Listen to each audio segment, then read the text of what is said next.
Hey everybody, how's it going? Today we're going to be taking a look at the EnBrilite electric battery powered chainsaw.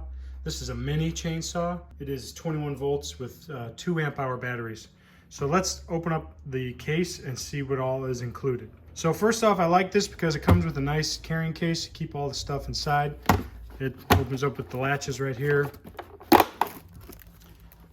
And we've got the operation manual in English and also Chinese, I'm assuming. So inside the packaging comes a pair of safety glasses, nice. A pair of gloves, nice. The chainsaw itself, we'll look at this in a minute a little further.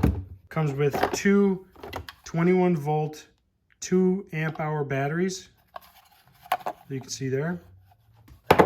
It comes with the charger, and the way this works is it plugs right into the back of the battery, just like that. And there's a little indicator light. When this is charging, it's red, and when it's fully charged, it's green. It also comes with a little tool. This helps you change the blade on the saw itself. It does come with another length blade as well. So this has got a 4-inch blade on it right now. It also comes with a 6-inch blade, which is what this is here. Now the only downfall of the 6-inch blade is it doesn't fit in the case when it's installed on the handheld. So because I installed it and I was going to leave it in there, but it kind of sits like that. It doesn't quite fit inside. It also comes with a small screwdriver. This is useful for adjusting the tension, which is right down in here. And that's pretty much it as far as what's included in the case. One thing I would have liked to see included in the case is some chain oil. There's no chain oil. And from what I can tell, this thing is pretty dry from whatever manufacturer made this EnBrilite. So I definitely think you should be lubing this chain up with some kind of chain oil before you use it.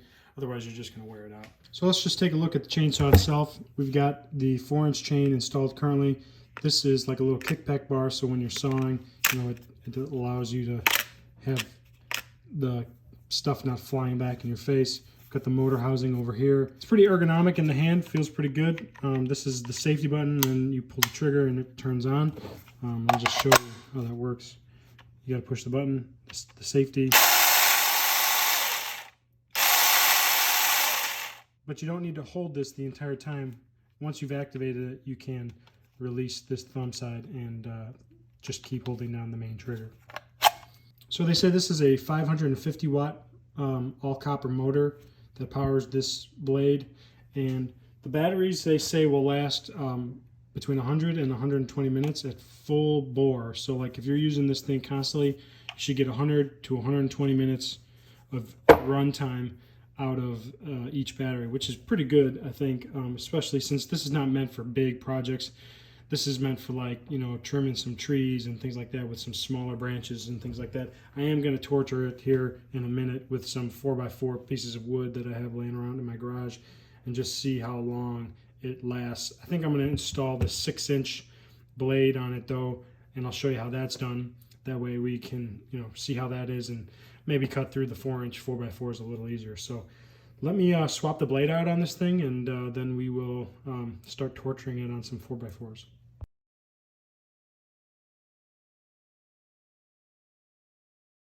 So to change the blade, you have this little tool that comes with the kit, and you just have to open up this little nut on the side. And then this housing on the side here just comes completely off. And obviously you don't want the battery to be installed on this while you're doing this, just safety precaution. And then you can simply lift the entire chain blade holder and the blade itself right off of the unit. And then we're going to take the new one and make sure we orient the blade correctly, which I want to double check here. So we want the teeth to be facing this way so that when it's rotating, the blade cuts correctly. So that looks correct. So then I'm going to feed the blade over onto this blade holder. Once you have the blade attached, or the chain attached to the blade holder, you will need to make some adjustments to this tensioner right here because it's obviously a different length chain. So I'm going to loosen up that tensioner quite a bit. This center spot is where it rides on this peg here. And then either one of these holes, depending on which way you install it, has to land on the tensioner. So you just sort of line it up. So we got it on the tensioner there. And depending on how tight you have that tensioner or loose, you have to feed it onto the pulley here. So I obviously don't have it loose enough. So I'm twisting that screw until it lines up with the hole, and then finally got it to land.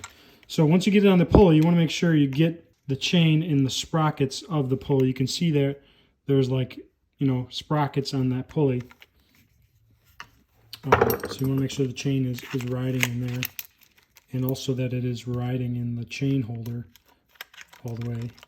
I probably need to tighten it up a little bit more before I put the housing on. So let's do that.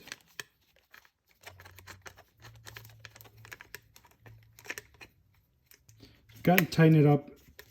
Everything is riding in the sprocket here back at the pulley.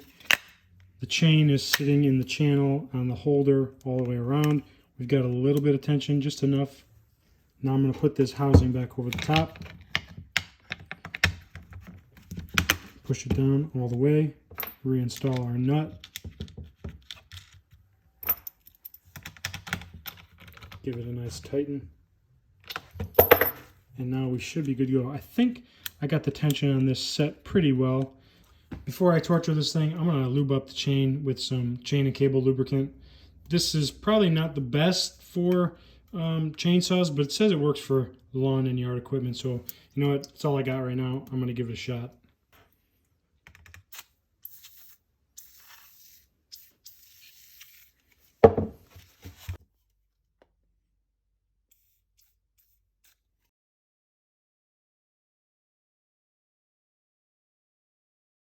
All right, so let's get to torturing this thing. I got a 4x4 post here that I've had in my garage for a while. It's perfectly dry, so it's not like it's a super wet piece of wood. It should cut pretty easily with a saw. And I've got the 6-inch blade here, fully charged battery. And I'm just gonna make some cuts on this thing until we either, I don't know, kill the battery or break it. Who knows? First cut went pretty good. Chain seems to stay pretty tight. Let's do another cut. Got jammed a little bit. Second cut went pretty good.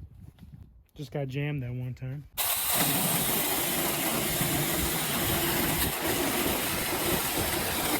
So the looks like the chain is starting to loosen, which I think is normal for a brand new chain, so I need to tighten it up a little bit here in a bit. But I'm going to wait till I actually the chain comes off the track before I do that, see how far we get.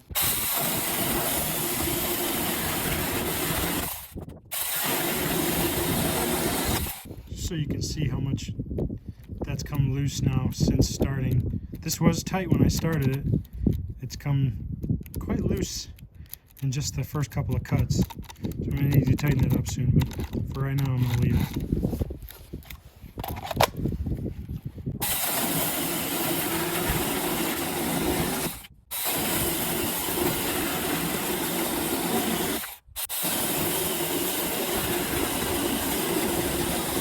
Chain's still loose, but it hasn't come off the track yet while I'm running it, so I'm going to keep going.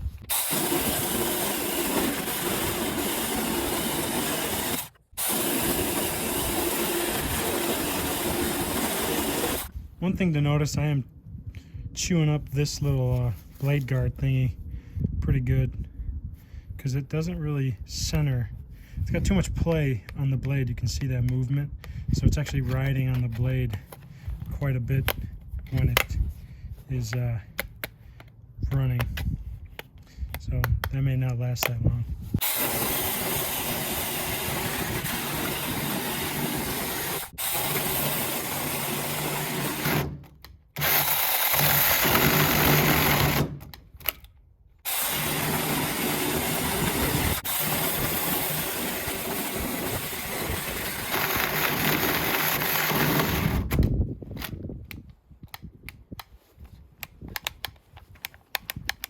I think we killed the battery.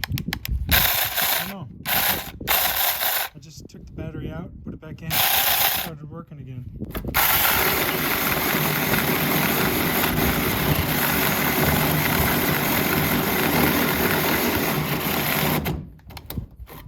Definitely feels like the battery's slowing down, and again,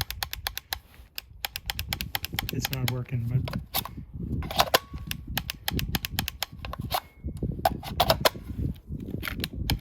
yeah, I think it's dead. Let me go get the other battery and see.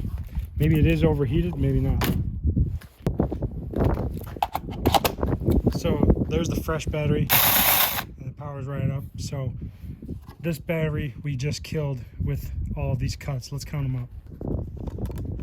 So on that one battery, we got 1, 2, 3, 4, 5, 6, 7, 8, 9, 10, 11. 11 and 3/4 cuts. 11 and 3/4 cuts through 4x4. This is pressure treated, so it's a little harder maybe. Like I said, this thing's probably not meant to be cutting this stuff all the time. It's going to be meant for, like, you know, branches and things like that, and small bushes and trimming and things like that. So the fact that we got this many cuts on one battery means we're probably going to get twice that on 2 batteries. That's pretty impressive for, you know, just this no-name brand chainsaw.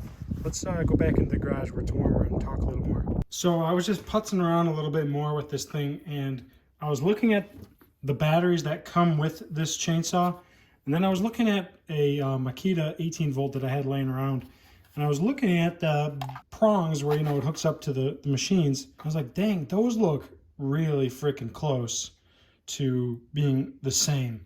So curiosity got the better of me, and I took my Makita 18 volt battery, and holy smokes, it freaking slides in like it was meant to be, and it even works. I thought that was super cool. You could hear the excitement in my voice, because basically I have Makita everything.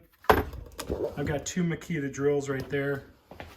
I have another 2 Makita drills there. Those are 12 volts, so they probably won't fit, but I also have a Makita saw, a Makita blower, a Makita string trimmer, a Makita nailer, sawzall. So I have about a dozen of these 18 volt batteries. So I thought that was really cool. If these batteries that came with it decide to crap out after a year or 2, I know I can still use this chainsaw with my Makita batteries. Really, really cool.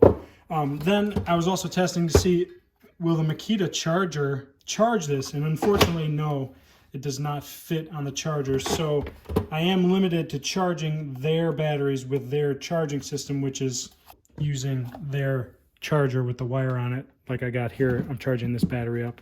Anyways, I just wanted to share that the Makita batteries actually fit this perfectly and works great. So another cool benefit if you're a Makita fan.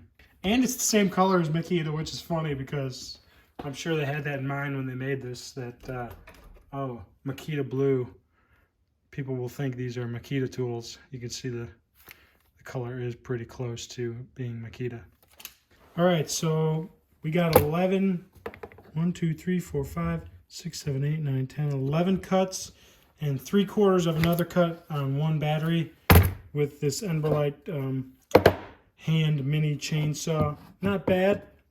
I think considering the stuff I was cutting on one battery, that's pretty good, considering that I think this is going to be better for smaller branches and bushes and things. So I guess, yeah, not a bad little unit. The chain did stretch out quite a bit during that initial use, which the manual says it will, just because that's what happens with chains. You'll have to tighten it up with this little screw like normal chainsaws do. And like I said, the one thing I can fault on this, that it didn't come with chain oil, but I blasted it with some chain and cable lube from Blaster that I keep on hand, and it did the trick.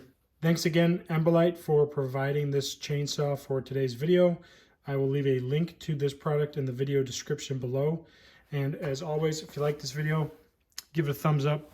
Love it if you subscribed. Stay tuned for more videos, and have a Merry Christmas or happy holiday, or whatever you choose to celebrate this time of year. That's fine with me. Happy holidays, Merry Christmas, Happy Hanukkah, Happy Kwanzaa.